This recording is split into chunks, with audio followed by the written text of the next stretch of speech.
бір жағдай болды. Жағдай болғанда ауыр жағдай. Өте қиын жағдай. Мен досым бар. Жан досым. Бауырым. Ана 97-ші жылы бала кезінде 10 жаста едім. 97-ші жылы екеуміз достасқанбыз.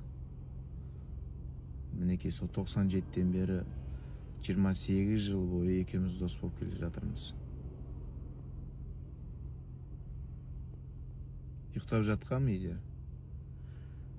Кеше Грузиядан келдім, сөйтінде үйде жолдан шаршап ұйықтап жатсам, хабар келді. Осылай досымды әкесін екеуін жолда көлік қағып кетіпті. Әкесі марқұм сол жерде бірден көз жұмыпты. Әкесі де өзіміздің көкеміз ғой енді. Әкесі өте сондай мықты, жақсы кісі еді. Сол хабарды естіп, өте бір сондай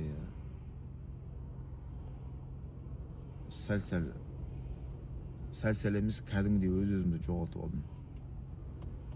Мына 2-3 күн болды. Өз-өзімді әлі қолға аламай келатырмын. Сон кеше Таразға барып, досымның әкесін жерлеуіне қатысып, үйіне кіріп, көңілімізді айтып, сонымен қазір Астанаға келдім. Досымның жағдай өте ауыр, өте қиын. Өте қиын. Өмір мен өлімнің ортасында тұр. Комда жатыр қазір. Содан сәл-сәл қазір ештеңке желание болмай жүр қазір. Тренировка жасауға или вообще жаттығу жасауға енді өз-өзімді енді кішкене қазір қолға алу керек болып отыр. Сол айтайын деп атқаным, мұсылманның ең мықты қаруымыз дұға ғой. Менің досыма дұға жасап қойыңыздар. Көзін ашып, Құдай қаласа, денсаулығы жақсы болып, аяққа тұрып кетуіне. Досымды өте қатты жақсы көрем. Өте қатты жақсы көрем. Өте қатты. Аяқ, қол, қабырғасын бәрі сынып кеткен. Денесін бәрі сынып кеткен. Басына зақым келген. Ішіндегі іш құрылыстары жағы жарылып кеткен дейді. Өте көп қан жоғалтқан дейді. Досымның жағдайы өте ауыр қазір.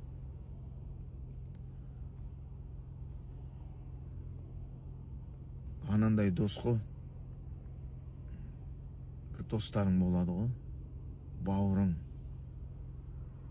Жаныңды беретін. Әйтеуір досыңдар жақсы болса екен деп бәрі деп. Өзіңде болмай тұрған нәрсе сол досыңда болса екен деп тілейтін бір достарың болады ғой. Ақыретте бірге болсақ деп Алладан тілейтін достарың болады ғой.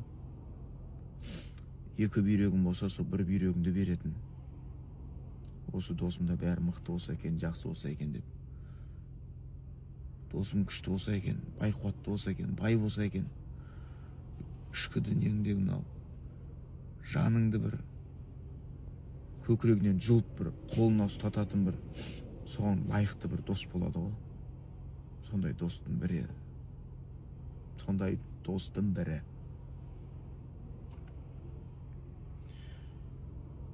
Енді Құдай қаласа, Алла берсе, Алладан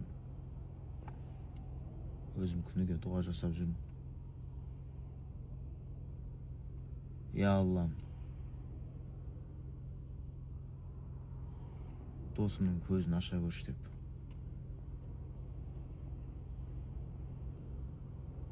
Я Аллам, аяғына тұрып кетсінші деп.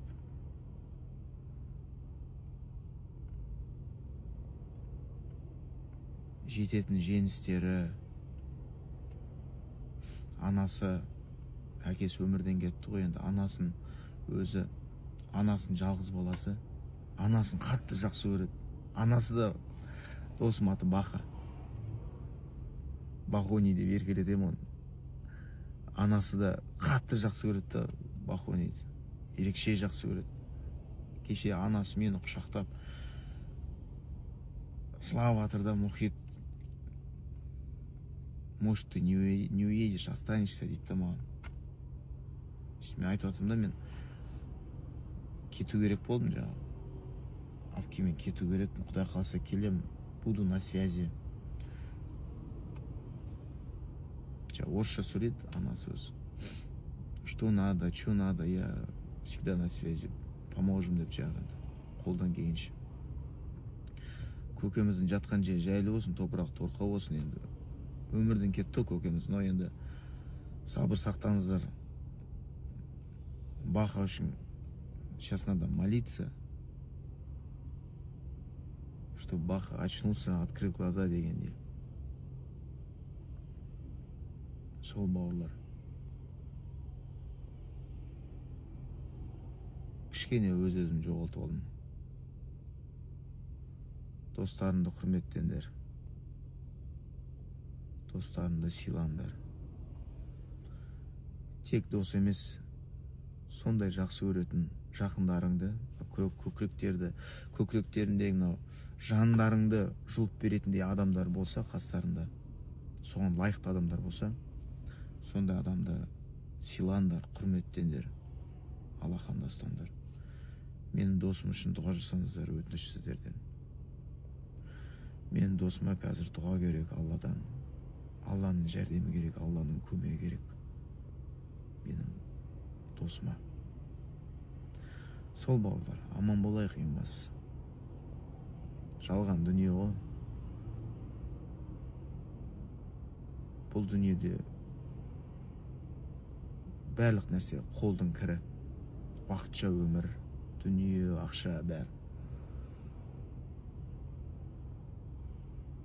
Бірақ нәрсе мәңгі ол, біздің адами қасиетіміз, бір-бірімізге деген құрметіміз, адамдарға деген, сол жақын адамдарды құрметтейік.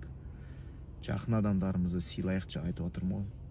Көкірегімізден ішкі дүние, жүрегімізді жұлып беретін соған лайықты адамдарды сыйлайық, құрметтейік, қадірлейік. Жақсы көңіл күймен, жақсы оймен, мақсат армандармен өмір сүрейік. Сол бауырлар, досыма дұға жасап қойыңыздар. Аман болайық.